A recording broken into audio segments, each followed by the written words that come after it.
உங்ககிட்ட இருந்து எப்படியாவது உங்களை பார்க்கறதுக்காக கெஞ்சுகிறேன் ஐயான்னு ஓபிஎஸ் சொன்ன போதே அந்த இமேஜ் போயிருச்சு.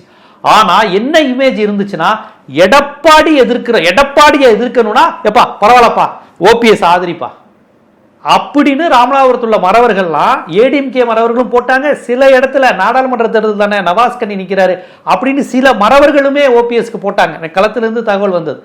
இப்போ இதுதான் அந்த மக்களவையில் நடச்சது. ஸோ இப்போ டிடிவி தான் இங்கே வந்துட்டாரே, அப்போ அந்த ஓட்டு வந்துருமானா எப்படி வரும்? டிடிவி கிடைச்ச ஓட்டு டிடிவிக்கு கிடைச்ச ஓட்டு இல்லை, எடப்பாடியை எதிர்க்கிறாரு. எடப்பாடிட்ட இருந்து கட்சியை மீட்பாரு, ஒரு கவுண்டரிடம் இருந்து கட்சியை மீட்பாரு.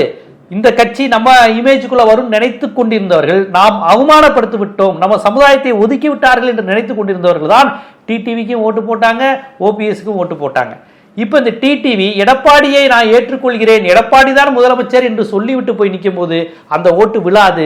அதனுடைய வினை தான் மாணிக்கராஜா போன்றவர்கள் உடனே விலகி இதுக்கு நான் திமுகலே போயிருவேன்ப்பா, எடப்பாடியை முதலமைச்சரா ஏத்துக்கிறதுக்கு பரவாயில்ல, என் எதிரியா இருந்தாலும் திமுக முதலமைச்சர் ஸ்டாலினை ஏத்துக்கிறேன், அதுல ஒன்றும் பிரச்சனை இல்லை.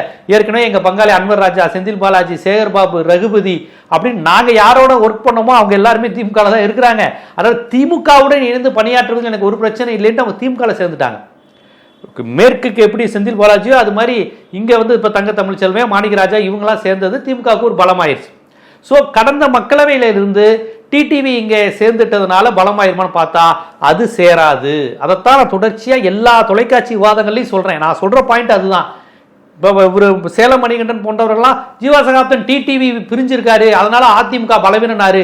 இப்ப டிடிவி சேர்ந்த உடனே என்ன சொல்றாருங்கிறாங்க, டிடிவி சேர்ந்தாலும் பலவீனம் தான். ஏன்னா டிடிவி எடப்பாடி இல்லாத அதிமுக சேர்ந்தாதான், எடப்பாடி தலைமையை அகற்றி விட்டு வேற யாரை வச்சிருந்து டிடிவி சேர்ந்தாலும் ஜெயிச்சிட்டாரியா, தூக்க வேண்டிய ஆளை தூக்கிட்டாரியா, பரவாயில்லையா, டிடிவியா, ஓபிஎஸ் தான் அப்படின்னு சொல்லிட்டு அவங்க சந்தோஷப்பட்டிருப்பாங்க.